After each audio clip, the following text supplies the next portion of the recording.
Bom dia! Mais um momento nós vamos passar na presença do nosso Deus, orando, pedindo a bênção, a graça e a força do Senhor. Eu me chamo Jeremias Lopes e estou aqui para orar por você e com você e juntos nós crescermos na palavra de Deus. Senhor, nosso Deus e nosso Pai, te agradecemos por mais uma manhã que se inicia. Pedimos a tua bênção, a tua proteção, o teu cuidado. Pedimos que o Senhor venha nos levar, Senhor, ao trabalho, nos trazer em segurança. Apresentamos a ti, Senhor, aqueles que vão trabalhar em casa, aqueles que vão, Senhor Deus, trabalhar na área da educação, do transporte, que o Senhor Deus possa ajudá-los. Oramos, Senhor Deus, por aqueles que vão trabalhar na área da medicina, oramos por aqueles que estão, Senhor, ajudando, Pai querido, as vidas necessitadas. Pedimos ao Senhor a tua bênção, que o Senhor Deus venha ajudar e fortalecer. Abençoe, Senhor Deus, este momento da tua palavra. Venha falar conosco, venha nos guiar e venha nos orientar. Abençoe a todos os inscritos deste canal, que o Senhor Deus possa ajudá-los, abrir a porta, fortalecê-los, orientá-los, guiá-los. Ó Senhor Deus, que toda depressão, ansiedade, estresse, nervosismo saia, Pai, em nome de Jesus. Nós oramos pela saúde emocional, pela saúde espiritual, pela saúde física, Senhor. Ó Deus, pela saúde familiar, em nome de Jesus. Fale conosco agora, através da sua palavra. Amém e graças a Deus. Nós estamos tratando acerca dos milagres de Jesus e conseguimos já fazer o fechamento do Evangelho de Mateus. O Evangelho de Mateus, juntamente com o Evangelho de Marcos e de Lucas, são evangelhos sinóticos, ou seja, evangelhos que têm uma relação muito próxima, é algo paralelo um com o outro. Então, a partir de agora, nós vamos falar dos milagres de Jesus, da perspectiva de João, ok? Porque Lucas e Marcos fazem referência ao Evangelho de Mateus também. Então agora, a partir de hoje, nós vamos começar a ver os milagres que aconteceram no Evangelho de João. Por qual motivo? Porque no Evangelho de João nós temos vários milagres que não foram registrados nos outros evangelhos, tá bom? Então hoje nós começamos com o capítulo 2 do Evangelho de João, que diz o texto: E ao terceiro dia fizeram-se umas bodas em Caná da Galileia, e estava ali a mãe de Jesus.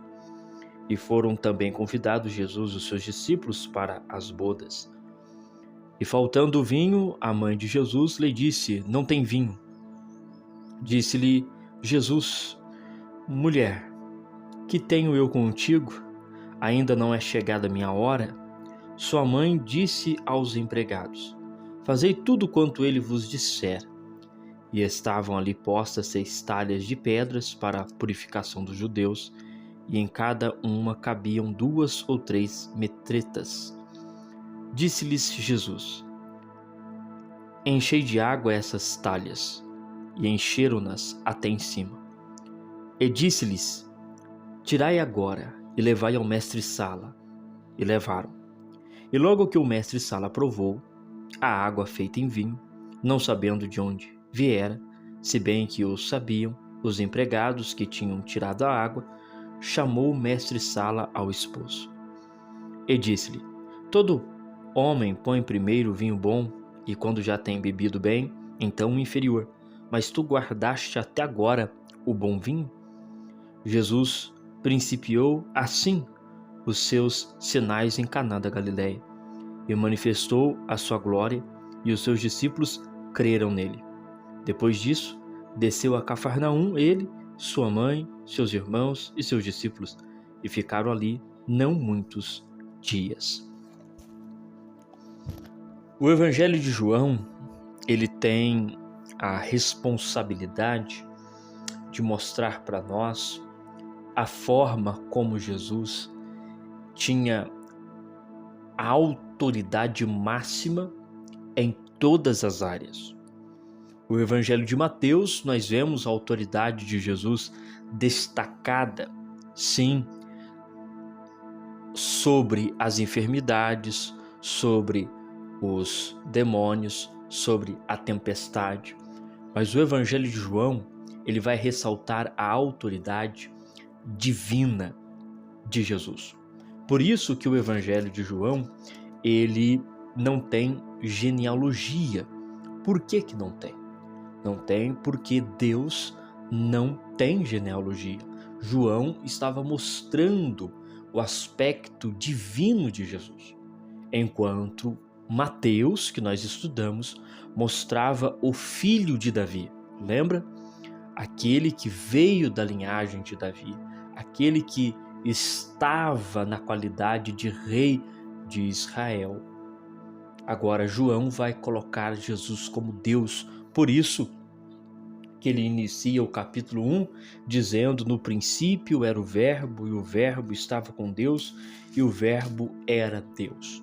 No Evangelho de João nós vamos ter milagres que podemos dizer inusitados, milagres extraordinários descritos que vão mostrar para nós como que o Senhor Jesus tem poder sobre a morte, sobre o pecado, sobre a natureza, sobre os elementos da natureza. Nós vamos enxergar aqui no Evangelho de João, através dos milagres, esta autoridade de Jesus. O texto apresentado que nós fizemos a leitura, ele mostra para nós a ação de Jesus transformando a água em vinho. Faltou vinho no momento da festa, nas bodas em Caná na Galileia, que era o casamento. E a mãe de Jesus então questiona dizendo: acabou o vinho? E o Senhor Jesus, ele vai indagá-la: o que eu tenho contigo, mulher? Esta expressão, o que tenho eu contigo, mulher, ainda não é chegada a minha hora, é uma expressão respeitosa. Por que que é respeitosa? Porque o que tenho eu contigo, mulher, é uma expressão que o povo de Israel usava para se referir às mulheres. Todas as vezes que nós lemos a Bíblia Sagrada, devemos entender que a Bíblia ela foi escrita naquela região, naquela época, naquele período, e ficou registrado então não somente as palavras, mas as culturas que cercavam aquele povo. Então, de forma respeitosa ao Senhor Jesus, se dirige à sua mãe dizendo que não era o momento dele iniciar o seu ministério. A sua mãe, muito sábia, ela vai então dizer para os empregados ficarem perto de Jesus, e Jesus, ele então vai dar a ordem para encher de água aquelas talhas, e o milagre então acontece. É interessante porque além da transformação acontecer, nós vemos que o homem ali, o dono da festa, ele fica encantado em ver como que o vinho que Jesus transformou é muito superior ao vinho que eles estavam ali bebendo e já tinham um pensamento que era bom, mas ao experimentar o de Jesus, eles viram que era algo muito melhor. Diz o texto sagrado no versículo 11 que desta forma, ou seja, realizando a transformação de um casamento, realizando a transformação do vinho, da água para o vinho em um casamento, foi o princípio dos milagres de Jesus. Versículo 11 diz: Jesus principiou assim os seus sinais em Caná da Galileia e manifestou a sua glória, e os seus discípulos creram nele. Os discípulos já estavam caminhando com Jesus no momento desta festa. O versículo 2 diz: e foram também convidados Jesus e os seus discípulos para as bodas. Então os discípulos já estavam ali. Jesus, então, ele usa essa situação para manifestar a sua glória, os seus sinais, e manifestou a sua glória, o texto é claro. E os seus discípulos passaram a crer no que ele era e no que ele fazia, em quem ele dizia ser, o Messias. Diante desse texto, nós temos algumas lições práticas para as nossas vidas, para o dia de hoje. A primeira lição que nós encontramos aqui é um Jesus que transforma. Sim, um Jesus que transforma. Jesus, ele estava nesta festa convidado, e convidado para a festa, ele estava então ali para usufruir da festa. E o Senhor Jesus, ele se vê então sendo chamado para solucionar um problema. E era preciso que houvesse mais vinho, enquanto não se tinha mais, mas tinha água. E então o Senhor Jesus utiliza a água para fazer o vinho apresentar-se, ter ali. O que nós entendemos nisso? Nós entendemos que o Senhor Jesus, ele está disponível para mudar a nossa história. Talvez nós nos encontramos às vezes em períodos de dificuldades, de períodos de crises e de problemas, e nós devemos ter Jesus dentro da nossa vida. O fato que fez o vinho vir à existência nessa festa não foi a Maria, não foi os discípulos, não foi os convidados, mas foi Jesus. Se não tivesse convidado Jesus, então a festa teria acabado sem vinho. Ora, se nós entendemos assim, que é necessário que Jesus estivesse na festa para que o vinho viesse à existência através da água, nós entendemos então que é necessário o convite ser lançado para Jesus estar nas nossas vidas constantemente. Por quê? Porque se houver alguma necessidade, nós podemos pedir socorro a Ele. Isto é interessante de se pensar. Ter Jesus ao nosso lado é ter Jesus que trabalha, que luta e que transforma e que movimenta-se para nós. E isto é algo maravilhoso. O Senhor Jesus, ao ver ali a festa, ele se sente, ele vê a necessidade, ele sente a compaixão e ele então transforma água em vinho. Um Deus que está disposto a te ajudar e mudar a sua situação. A segunda lição que nós encontramos nesse texto, e é maravilhosa, é essa transformação de água em vinho. Vinho sempre faz símbolo à alegria. Nas Escrituras Sagradas traz este símbolo de alegria, de contentamento, de regozijo. O que o Senhor Jesus então estava mostrando é que ele veio fazer uma transformação da água para o vinho. Quando o Senhor Jesus ele inicia o seu princípio, quando o Senhor Jesus ele faz esse princípio acontecer, quando ele começa desta forma, ele está mostrando que ele veio transformar a situação da humanidade. Ele veio mostrar para nós que ele veio realmente mudar as nossas histórias, não só na esfera de assistência, de vida, mas na esfera espiritual.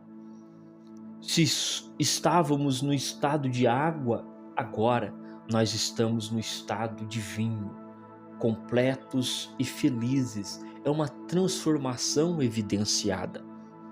Então, o Senhor Jesus, ele inicia os seus sinais em Caná na Galileia, fazendo isto para mostrar: discípulos, pessoas que me seguem, eu vim trazer transformação.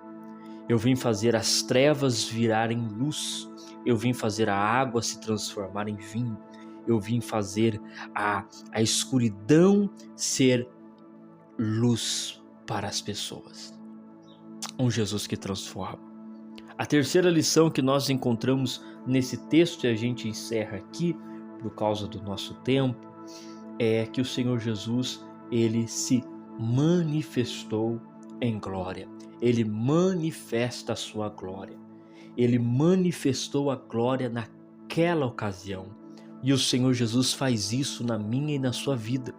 Vezes e outra, o Senhor Jesus vai manifestar a sua glória, abrindo a porta, transformando a situação, mudando a história, reescrevendo a vida, dando novos horizontes, dando uma nova visão, transformando a mentalidade. Isto é de Jesus Cristo. Ele manifesta a glória. Diante deste texto, nós entendemos então que é necessário ter o Senhor Jesus dentro de casa para que na ausência de alguma coisa ele venha transformar e modificar a situação. É necessário entender que o Senhor Jesus veio para isso, fazer esta transformação nas nossas vidas da água para o vinho, e que ele faz isso em determinados momentos para manifestar a sua glória. O Senhor Jesus vai manifestar a sua glória na sua vida. Em nome de Jesus, receba esta palavra. Através da sua vida, o Senhor Jesus vai manifestar a glória dele. Aleluia, graças a Deus. Este foi o primeiro milagre. Amanhã nós vamos continuar no Evangelho de João e nós vamos aqui trabalhando acerca dos milagres agora na perspectiva de João. E hoje nós já entendemos que o Senhor Jesus veio para uma transformação, uma mudança forte. Ele veio trazer uma modificação na sociedade. Embora ele fez isso apenas ali naquela boda, apenas ali naquele casamento, mas isto era apenas a sombra do que ele viria a fazer, porque ao iniciar o seu ministério fazendo este milagre, ele estava declarando: pessoal, é isto que eu vim fazer, eu vim modificar as coisas. Senhor nosso Deus e nosso Pai, nós te agradecemos pela tua palavra, pedimos a tua bênção e a tua graça e a tua direção. Nos dê, Senhor, um dia abençoado. Venha, Senhor, manifestar a tua glória sobre as nossas vidas. Abençoe, Senhor, os teus filhos que estão orando juntamente comigo aqui neste canal. Cuida, transforma as nossas vidas. Em nome de Jesus. Amém e graças a Deus. Que Deus em Cristo Jesus te abençoe, te guarde, te livre de todo mal.